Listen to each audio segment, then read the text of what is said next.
रोजच्या नवीन घडामोडी बघत रहा आपल्या पुष्पावंती न्यूज चॅनलवर। आजच आपल्या चॅनलला लाईक करा, शेअर करा, सबस्क्राइब करा।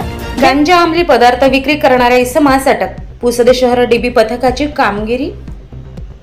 पोलीस स्टेशन शहर डीबी पथकाला गोपनीय माहिती मिळाली होती की एक इसम वाशिम येथून पुस नदीच्या बाजूला पुसद येथे अवैधरित्या गांजा अंमली पदार्थ विक्रीकरिता घेऊन येत आहे।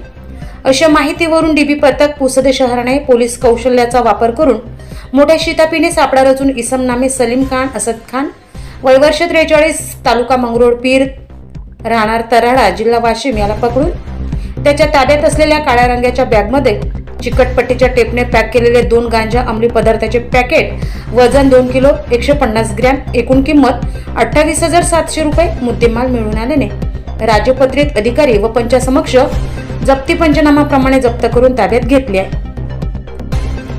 आरोपी विरुद्ध कलम 8C 20B गुंगीकारक औषधी द्रव्य आणि मनोव्यापारावर परिणाम करणारे अधिनियम 1985 प्रमाणे गुन्हा नोंद करून पुढील अधिक तपास डीबी पथक पुसद शहर करत आहे। सदरची कारवाई पोलीस अधीक्षक कुमार चिंता, अपर पोलीस अधीक्षक थोरात, उपविभागीय पोलीस अधिकारी पुसद हर्षवर्धन बीजे यांच्या मार्गदर्शनाखाली पोलीस निरीक्षक शिवानंद वानखडे यांच्या सूचनेप्रमाणे सहाय्यक पोलीस निरीक्षक गोपाळ इंद्राळे, पोलीस हवालदार प्रफुल्ल इंगोले, पोलीस हवालदार Manoj Kadam, police constable Shuddhodhan Bhagat, police नायब दिनेश सोळंके, आकाश बाबुळकर यांनी केले आहे। पुसद प्रतिनिधी।